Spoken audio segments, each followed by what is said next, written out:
Hello and welcome to the Footy Times Premier League review show. I know it's been a long time. I think we haven't done a video since before the start of the season. Certainly a good chunk of the season has passed.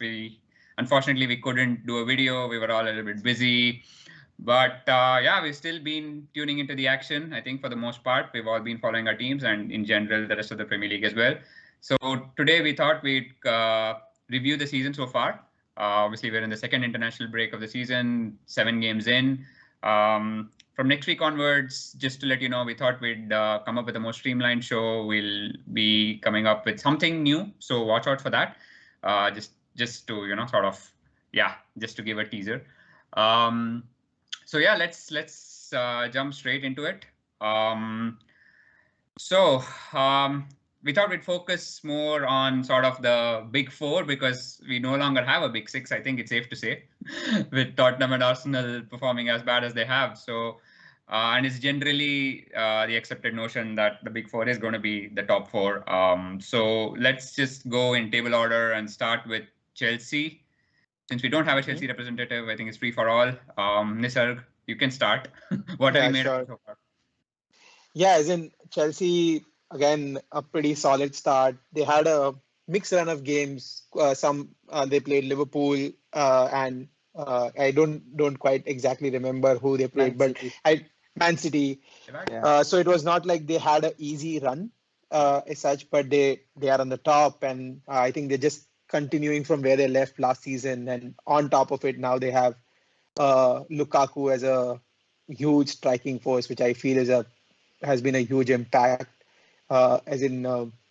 It's pretty much him or Ronaldo in your FPL teams, I guess. That is how it's kind of going to be. But like it looks like Lukaku is injured, so I don't know how it look. At least that is what I heard. But might have been a short-term injury. But anyways, they have been looking pretty solid. Tuchel has definitely had imprinted his style of playing, and now we know what they are going to play. And it was not like we felt like last season they are probably going to go to a back four, but I don't think so. That is kind of going to happen.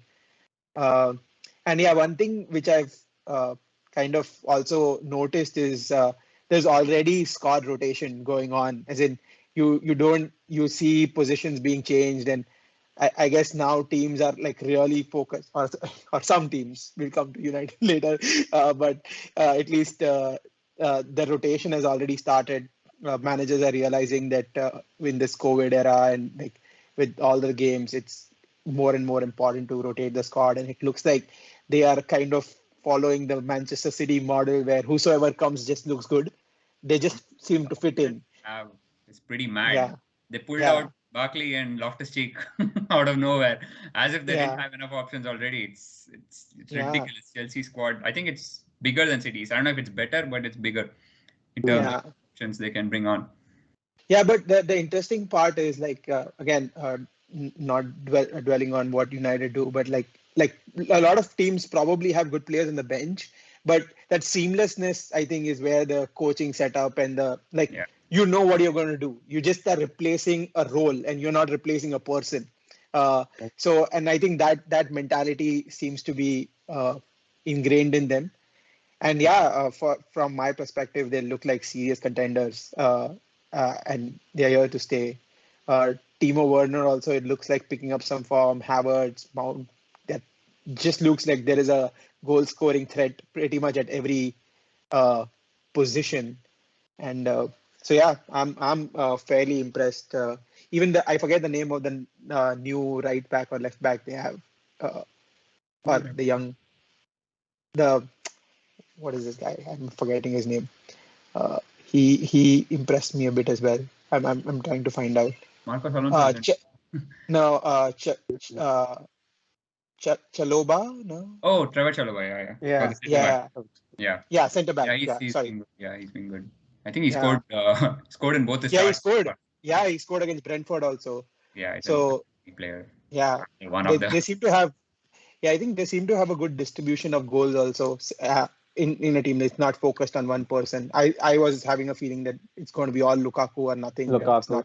Yeah. So yeah, strong contenders already, I feel, with what they have done and what they've shown. I think on the face of it, go ahead, Go Sheldon. ahead, Vinash. No, I was saying on the face of it, yeah, it looks like at the top of the table. They probably had the hardest run in so far. They played City, Liverpool, Exactly. Arsenal, and Tottenham all away from home. Yeah. So it's pretty mad. But I don't know. I've been a little underwhelmed, both by Lukaku. Lukaku started the season really well, but then he's kind of dropped off. And even like they're not watching Chelsea doesn't excite me. They're just about getting the job done. They got played off the park by City in the one big game and also lost to Juventus. So, and honestly, Liverpool should have beaten them, being up at 10 men. Man down. Yeah. So, yeah, I mean, I don't know. What do you guys make of it? You were saying something, Sheldon. Oh, I was kind of going to mention the whole aspect of they seem to have a system going on for them, and like they're not reliant on a specific player, which could be a good thing. Like you said that Lukaku started the season pretty well, but the thing is, I think that's a good thing. Yeah, not having to rely on one person to get those goals and still deliver like they have. Yes, they may have not played as well. They're not easy on the eye to watch, but then for them, at the end of the day, they're getting those crucial points, which has put them in a really great position. Especially from a United perspective, we've not played any of the top 4 or 6 for that matter, and we are behind by 2 points. A lot of people saying that I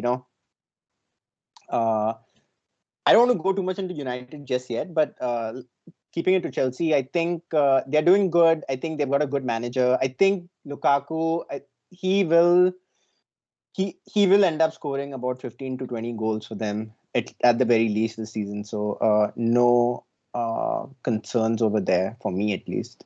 If I were to be a Chelsea supporter, which I'm not, but yeah. Yeah, I think the way to look at it is they've not been great, and yet they're top of the table having Which is a scary thing. Yeah, which is a bit scary. But yeah, I mean, if the performances level continue as it is right now, I think they could run into some issues. But of course, we'll see. The next stretch of games is easy. If they get maximum points, then we're looking at probably there's a possibility they might streak away from the rest. Yeah, go ahead, Yash. Yeah, so what I was saying is they faced, I think, the two games they lost back to back. One was City and one was Juventus. And I think both managed to choke Chelsea pretty well. They just didn't give Chelsea any, room to attack. They were just high pressing, and I think Juventus is anyways known for their center backs. So I think Chelsea, as you were saying, little bit underwhelmed even for me, because when they really faced the top teams, they kind of came short of, getting the points. And you can argue whether Arsenal and Tottenham are top teams, even though I counted them among the. You could argue they're probably the tougher fixtures. I mean, the easier fixtures, I think, because I thought Villa gave them a much tougher game, and so did Southampton. And even Brentford. Brentford has been a surprise package. Right after that for Chelsea. So that is something. I hope they drop points because we did. So we're hoping that Brentford can do something again. But yeah, so let's keep an eye out for Chelsea. The other thing I wanted to say was, I think I've been hearing from Chelsea fans that the creative players are not really playing well. Mount, Havertz, Ziyech, they've really not been anywhere near their best so far. So I mean, I definitely think they have gears to go, which is I agree to that. I think most of their creativity has just been coming from their wing backs, whosoever. Alonso has been sensational. Like Chilwell. He keeps coming back. 1 week I picked him for my FPL team. He did not play. I was like, what is wrong with Tuchel? Chilwell? No, Alonso. Yeah. Alonso's been really good. Okay. The good thing, or just to add one more thing, the good thing I feel, or what I like about Tuchel is the fact that, if he starts with the back three, he obviously has Alonso playing, and then when he has to switch to a back four, he gets a Chilwell, and there is no a depreciation in their performance in that sense. They still manage to do fairly well. I don't know. They'll definitely be. I think they will pose a title challenge. They will be one of those 3, including Liverpool and Man City. That is. But I think most people let's move on. Favorites, so it's not like it's a surprise. Yeah. But, yeah. Okay, so I think that's we can park Chelsea there and move on to Liverpool. Yeah. So, yeah, I mean, I think it's been kind of a mixed bag because on the face of it, there's a lot of good things. Of course, our defense is back, which is massive. I think we discussed this at the start, just before the start when we did the centre-back show. Van Dijk and Matip, I said back then, when they're at their best, that's the best centre-back pairing in Europe, and I still maintain that. On that. Yeah. So Matip has been preferred, like I said, and I don't think Van Dijk is anywhere near his best yet. Matip has been absolutely sensational. He's overshadowed Van Dijk. I would say he's been our second best player after Salah. Matip, that is. So, yeah, I mean, that's been a big positive, getting them back, just getting that defense together and that continuity going from game to game, which we really struggled with last season. So that's been great. The goals are flowing again, which is, again, massive because in spite of all the defensive injuries, the biggest problem last season was we just couldn't score or create. So to see us scoring the way we are, for example, some stats, right? So we played 10 games in all competitions and we've scored at least 3 goals in 7 of them. And a total of 28 goals scored in 10 games. So that's almost 3 goals per game, which is sensational, I think, especially after our problems last season. Again, positives on that side. The new front three, which is Mane, Jota, and Salah, are all sharing the goals again. Mane is back scoring, which is huge. Yeah, exactly. Yeah, I mean, a lot of chances have to be created for him to score goals, it seems. Yeah, I think as compared to before. He's never been the most clinical, but yeah, I think he's still sort of feeling his way back after a poor season. Yeah. But I think he's got his confidence back. Yeah, he is a confidence player, and I think scoring is critical for him. Jota's continued from where he's left off, and Salah. What do I say about Salah? I mean, he's the best player right now. Exactly. That's what I was going to say. I don't think there is too much debate. He is the best player in the world right now. On form at this point in time, I don't think, just give me a name. I don't think there's anybody who's better than him in Europe. Yeah, as in, I hate to say this, but I just feel that there is like if he was a European player, the entire media would be all over him and singing his praise, and it's just even if I'm a United fan, but yeah, I feel like he doesn't get the credit that he deserves. Yeah. Just because where he's from, probably. Possibly. Which is unfortunate. If he was South American or European, like you said, people would be raving about him, putting him in the same pedestal as Messi and whatnot. But yeah, there you go. I mean, the thing I find about him is there is a desire to his game, which I'm not saying it wasn't there before, but he's taken his game to a different level, which is simply ridiculous considering, the level at which he's already performed. He is involved in basically everything right now. He's scoring, he's creating, he's attacking, he's defending. The number of times I've seen him at right back covering for whoever is playing there, Milner or Trent. It's just, maybe that new contract, he wants to get that. And there is not so much, it's more like he wants to show the owners what they're really missing out if they don't give him a new contract. Basically, that he deserves whatever I'm sure he's asking for a big pay rise, and that's kind of what's holding it up. But on form, it would be absolutely stupid. It doesn't matter. He's worth whatever because he's being paid nowhere near some of the top players in the league. And he's not just one of the top players in the league, like we said. He's the top players in the world right now. So I think he's just showing the owners that he deserves whatever he's asking for. So, I mean, we are second, just a point off the top. So definitely a lot to be positive about. But if you just scratch beneath the surface, there are some issues. The recent form hasn't been good. We won only 2 out of the last 5 games in the league, which is actually less points in that time than Chelsea, Man City, Man United, Everton, Arsenal, and it's the same number of points as Wolves over the last 5 games. So, as good as things seem, we need to reverse that. I know it's a small sample space. There's still a lot of the season to go, but I hope we can hit our stride soon and sort of, start converting some of the good performances into results. More concerning is we played 3 teams who are in the top half of the table and we failed to win any of those games, and we've conceded 6 goals in the process, which doesn't read very well when you look at it. We've failed to see games out. Twice we've conceded in the last 10 minutes of games against City and Brentford, and basically that's resulted in us dropping 4 points. We'd have been sitting pretty at the top of the league if that wasn't the case, and we really should have won both those games.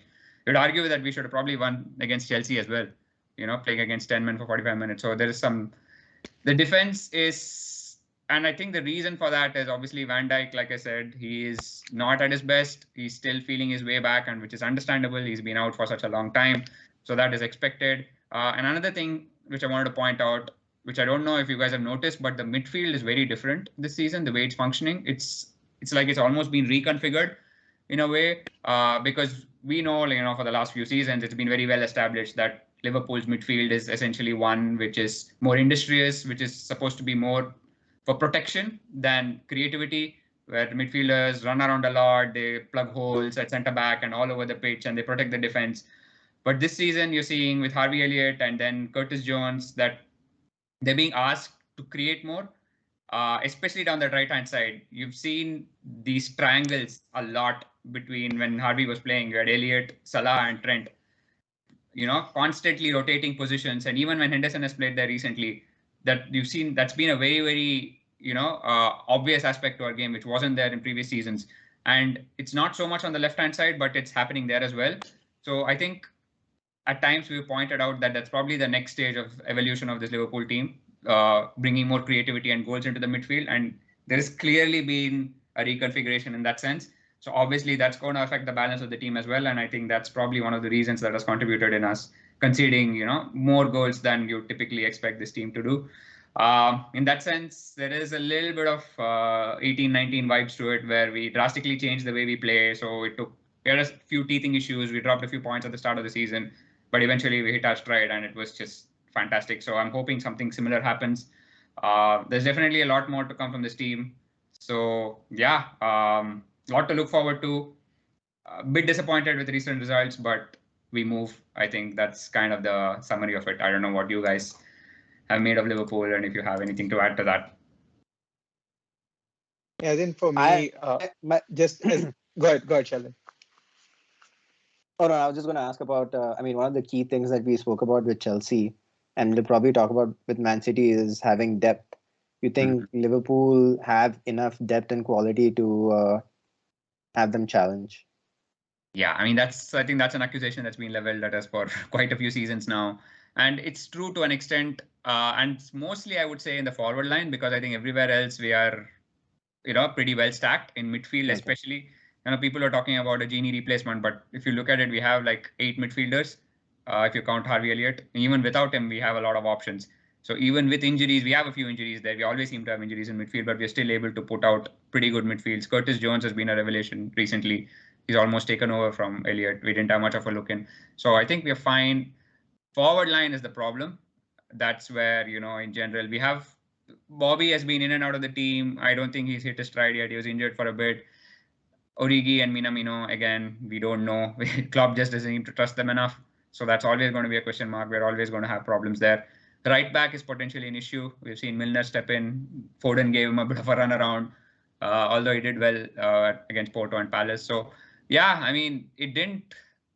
I still think this is a stronger squad than what we had when we won the Champions League and Premier League in back-to-back seasons, if you look at it. So we definitely don't have the kind of riches that Man City and Chelsea do. I think that's even Man United for that matter, especially in the attacking areas. But for the most part, we've managed to absorb that and still win things. So yeah, would I have liked more depth? Absolutely. But we have what we have, and I think we can still achieve a lot with this. Cool. Yes, sir. Yeah, as in for me, I just wanted to point out that like one clear evidence of like City and Liverpool going to be the teams to chase was that game. I feel it was a phenomenal game. It was as in probably if we want to use it as a segue, we can use it. But I just felt that again, it's going to be the same thing over and over again, that you are pretty much chasing these two teams. Or I just hope that there is a chase and it's not a runaway and then there is just a fight for the third position. Chelsea are definitely in the mix, so it's definitely not going to be just a 2-horse race as we've seen. But I do believe that in terms of football, these two teams are just the best in Europe, not just in the Premier League. Maybe only Bayern Munich play anywhere close to that level of football. Chelsea are very good in certain things, but just in terms of, like, you saw that, right? Nobody else can go toe-to-toe with Man City the way Liverpool did. Although we did get outplayed a little bit in the first half, but the second half, So yeah, I think that would be a good segue to Man City, and Yash, you can take it away. Yeah, I'm look after like first 7 games. I'm just happy that we were able to. So we played Tottenham away, we played Leicester away, we played Chelsea away, Liverpool away, and in these games we have. I think apart from the Tottenham game, which was the first game of the season, I think we have done extremely well. Jesus on the right as a right winger is working out pretty good so far. Uh, and if someone told me that going into the season without a striker, uh, how like position you would want to see your team, I think this is extremely job well done by Pep and the team. And also, surprisingly, City had only conceded once before we played Liverpool. So we have only conceded like I think just 3 goals so far in 7 games, even though we haven't scored as much as other teams like Liverpool or maybe Chelsea. But I feel that yeah, I'm super confident about the team, the way they are playing right now.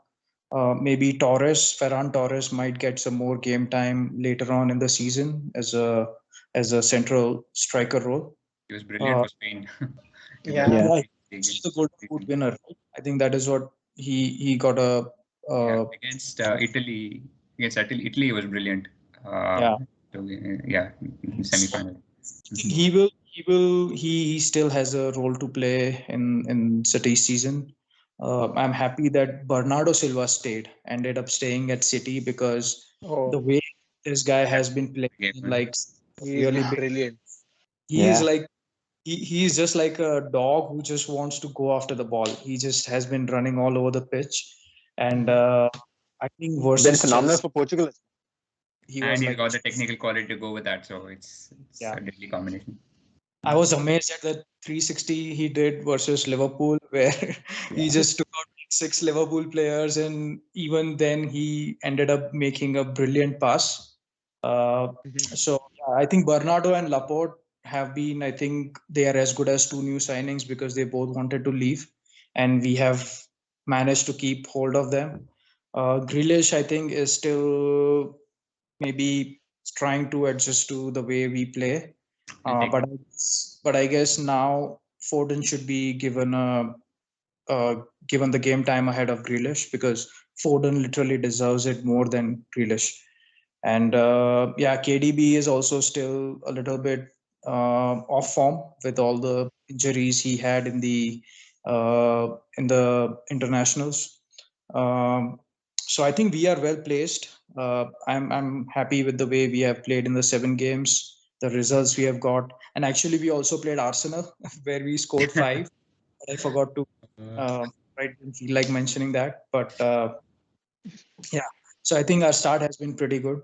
Pretty happy with the way we are playing, and we will just see how things go. Yeah, I think the one thing that you have to address about City is the striker situation. It's done my head in the number of times. There's no podcast, there's no debate about Man City that can be had without mentioning the lack of a striker. Yeah. So, I mean, I have my views about it. So, I don't know what you think, Yash. So, do you think it's a problem? Do you think, of course, you have a battery of attacking options. You won the league with them last season. That's not, and you probably play better football because you're able to overwhelm the midfield. That's Pep's famous like 4-6-0 formation that he employed even at Barca. So, yeah, I do feel that a striker would have been the ideal summer window. And I think because of that, we still see chances where or games where we don't score because none of the midfielders are like cannot expect them to be clinical as Aguero or Kane, right?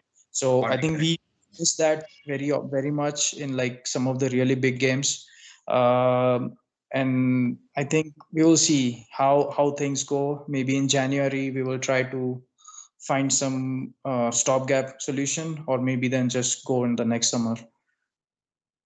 But yeah, Kane would have been, I think, ideal for us because some of the games I saw where Kane was coming super deep into the midfield and spraying passes to the wings and that. forward players. I thought that Kane would have been actually pretty ideal. But I think at 150, 160 million for a 29-year-old who has an ankle injury history, I think we will see.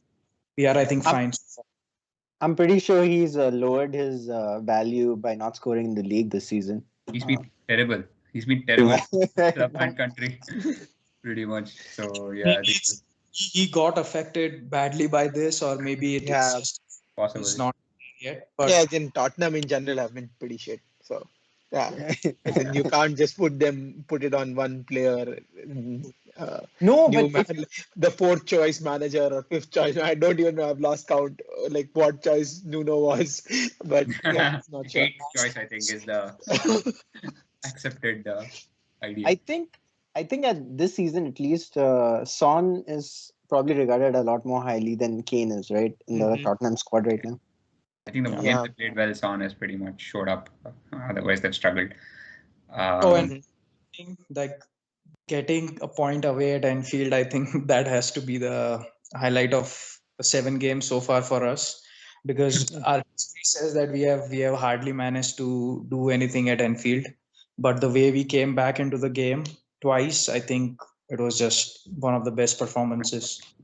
So first half performance was incredible. Like wow, I've not seen anybody outplay us at Anfield like that. So see, that's the thing. I feel like City are going to outplay most teams. It's just there's certain games where they may not make the most of that dominance. Like the goal, if you see, there's either been very high scoring or very low scoring their games. So it's the low scoring games. Against Chelsea, you argue that they probably scored more. Southampton was goalless. Tottenham again, all that was at the start of the season. Leicester was 1-0 as well. So that's going to be the concern where, again, if you don't take your chances, especially striker, because we get like 1 or 2 chances, and if you don't take those, then the game is gone. So I think the only thing that works in City's favor is that the mystery continues, right? Because it's like there is so many different permutations that like Pep tries out that like you kind of don't really know what to expect with so many moving bits. So I think I'm not saying it's sustainable, but at least for a season it might be sustainable. I think it is. But that's where that what you were saying earlier, right? That's where that depth in the squad, and it's not like a player for player. It's more for a position, rotation. It's not like player for player rotation. So that's where I think City have done it in the past also, where have one player multiple players for one role, and they can do multiple roles. So that is what kind of helps City. I think it definitely gives them an edge, both in terms of dominating the midfield and in general, and also the surprise element, like you said. And we have not even played, started Mahrez all the games. Sterling is, I think, off form right now, so he's not even expected to start. But then once you start adding, like Pep knows how to kind of rotate the midfield. The Pep City squad is ridiculous. So they definitely have to be up there as well as challengers. So I think these three are pretty much, it is a 3-horse race at the very least. We can agree on that. So that's a good segue. Can this become a 4-horse race? Can Manchester United? They should, based on the signings they've made, but based on what we've seen so far, what do you think? You guys can take over.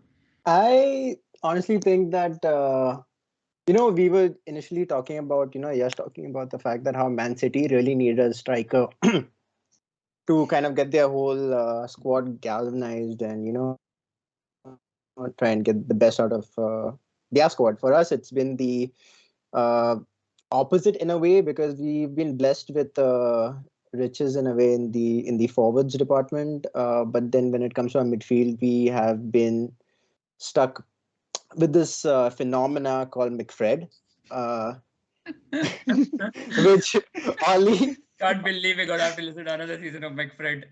Oh my God, it's like, I don't know, like, so I can see one side of the story that, Ollie likes the fact that Fred and McTominay bring that whole energy, they're constantly running and battering people, but at the same time, going forward, they don't really offer much.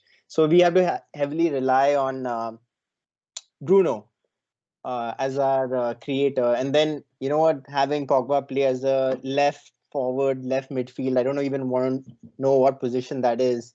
When we've got other forwards as is, those end up being on the bench. So it's been I don't know what, we've played around 10 games, I think. We're already out of one competition. And so I mean, obviously the icing on the cake was nabbing Cristiano Ronaldo from the jaws of Man City right in the dying moments. But I don't know how big of a impact is he going to have in us, challenging even for the league title for that matter. I mean, he creates an imbalance, which we definitely saw when we had Cavani playing as opposed to Cristiano Ronaldo. But then Cristiano Ronaldo is CR7. I mean, he can get a goal out of nothing. Ollie, I don't know. I think this is going to be a make or break season for him. Just because if you ask me, I don't think he has any excuses. Yes, we don't have a defensive midfielder to kind of get us playing free flowing football and playing consistency and getting those points in. But I feel that he needs to win a trophy. It could be, obviously Carabao is out of the question, but it needs to be like an FA Cup or something like that. We've not done. I mean, we've played really poorly in the Champions League. We've managed to get whatever points we have.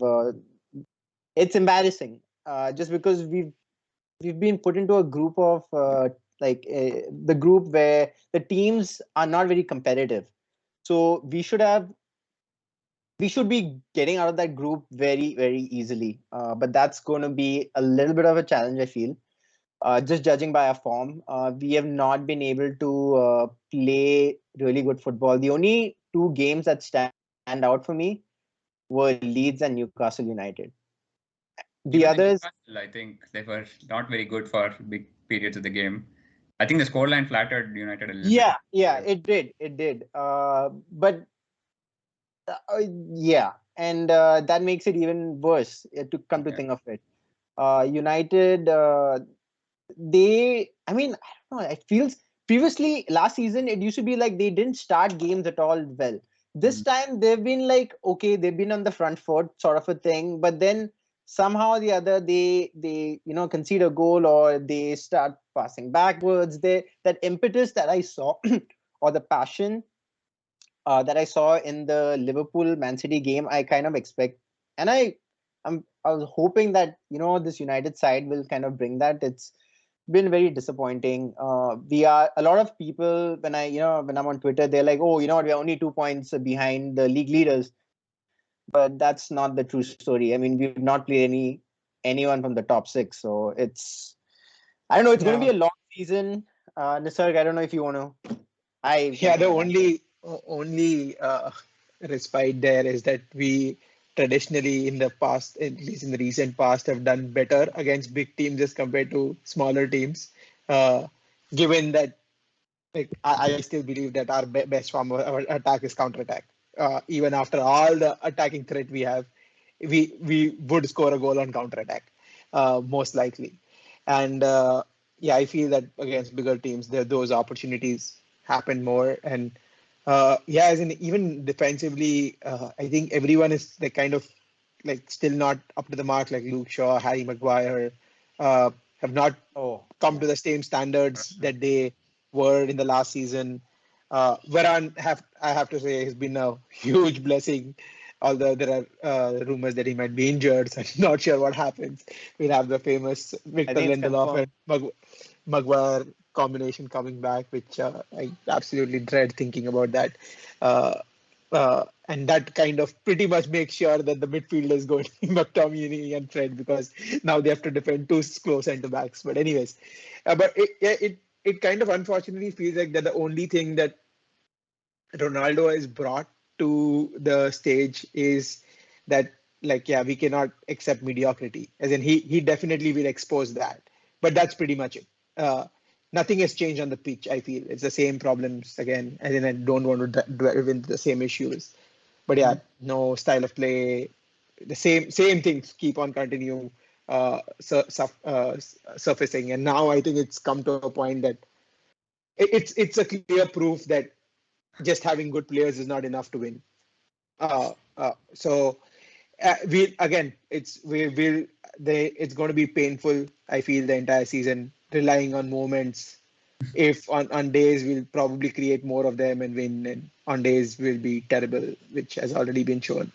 So yeah, don't expect a lot, but yeah, don't expect a lot, but yeah, it's good to have that nostalgia back of seeing Ronaldo in a United shirt. So yeah, even after all the practicality, the emotional part of the game still stays, and you still want him to win in a United shirt. So yeah, that definitely is there. The romanticism stays alive. Yeah. Yeah, I mean, I don't know what else to say about United. It's the same. I've never known a team like this who can get results in spite of being so shit. It's just unreal how they managed to do it.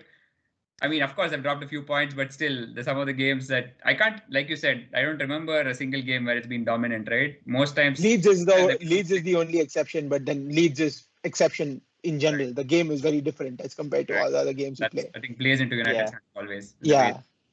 So yeah, I mean, Villarreal. I saw the Villarreal game. It was terrible. Oh my god. Worst watch ever. Game as well. Wow. Yeah. It's crazy. It's crazy how they managed to get results in those two games. Yeah. Instead of being outplayed like that. But I guess the next month and a half is absolutely brutal. What I'm saying. And guess what? We are out of Varane and Maguire out for the next 3 games. So Maguire isn't Maguire back? Yeah, no, I think Maguire's out. So Bailly and Lindelof are probably going to start, which is. But yeah, I mean, but Nisarg mentioned getting results against the big teams. The other thing about Oli is whenever his job is he's on the brink, he'll pull something out. So that's just it's another one of those things you can't explain, and that's always seems to happen. But my God, he's going to have a test of his credentials now. What is it? I think it's Leicester, Atalanta, Liverpool, Tottenham, Atalanta again, Manchester City, Watford, and then Villarreal, Arsenal, and Chelsea after that. Villarreal, Chelsea, Arsenal. It's a pretty terrible. Actually, the only. Sorry. Atalanta also like to play good football. Yeah, that's good. That's a good sign for us as of now. Yeah. Whichever team likes to play good football is a good sign for us because we can counter attack. Yeah. It's going to be a very different Man United, I think, over the next month and a half. It's going to be more, the early part of his reign, sit back, counter attack. But I'm not sure how effective it will be with Cristiano. I don't think he's that sort of counter attacking player that he used to be. Better off probably playing some of the Rashford. Is he back yet? He's back. He could probably be on the bench against Leicester. So the likes of Rashford, Greenwood, I think these are like bigger weapons on the counter attack to an extent. Probably. So that will be interesting as well to see. And obviously you cannot change Cristiano. For me, I'm almost tempted to like if you want to go just the nostalgic way, just do a 4-4-2, just play Ronaldo and Cavani. Probably just their movement and just being them them being in the box might just get us some goals. I don't know whosoever you want in the midfield and the wingers. It doesn't really matter. Probably have to flip a coin for those kind of things. This position you play. Anyways, that is what he does. As in, Jadon Sancho was supposed to fill a gap on the right wing. I don't think so. He's played a single game on the right until this point. He's always played on the left, and it's just weird. I'm almost tempted to go down that 4-4-2 route. And anyways, we have been pinging long balls. Yeah. So it at least is better than you have 2 strikers as compared to 1. Yeah, so the aerial threat would be ridiculous if you have Cavani and Ronaldo in the box. Pretty mad if you can put good crosses in there. So who knows? All right, I think we should move on. I was going to say it's safe to say that the 3-horse race is going to be a 3-horse race. We'll see. I think that, again, like I said, the next month and a half is going to tell a lot about where Manchester United are at. It also depends on what the other 3 are doing. So Liverpool have a couple of tough fixtures as well coming up. So we'll see. Okay. So I think we've covered the big four. I don't know if Tottenham and Arsenal deserve a mention at this point, so they're definitely not part of any kind of conversation, even for Europe at this point, I think.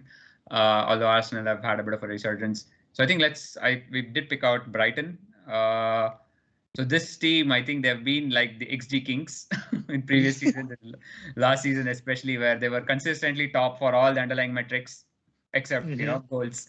Goals. So looks like finally they are translating some of that good performance into results, and obviously Graham Potter's stock has just soared. So yeah, I mean, I know what you guys have made of Brighton. Have you watched any of their games? Do you think they could stay where they are? Table, and I was like, wow, they are. No, I don't think so. I think like some of the games I've seen, I think their strikers is still going to be a big hole. As in, I think Mope is scoring, but it's not. As in, I don't see a lot of conviction in that striking position. So I think they're going to struggle again with the same deficiencies. As in, I think he's in a rich vein of form, and then it's just going to taper out. I feel he's injured, and he's never fit. They might get something out of him, but I also heard that I think Bissouma was out for quite a few games as well, who's probably like their anchor man of their midfield, and they've still managed to pull up those results. So I think they outplayed Arsenal in the last game. Again, the same problems came back to haunt them. They couldn't finish, but they absolutely played Arsenal off the park. That's true. Arsenal fans. As in it's surprising where they are, but I doubt that they'll be able to sustain it. Yeah. One other team I have been really impressed with is Brentford. As in, I don't know what you guys feel like. Yeah. Again, I feel like it's going to be one of those away grounds that you don't want to go to. Like, be any team, you probably just don't want to go there. And they've been amazing. So kudos to them.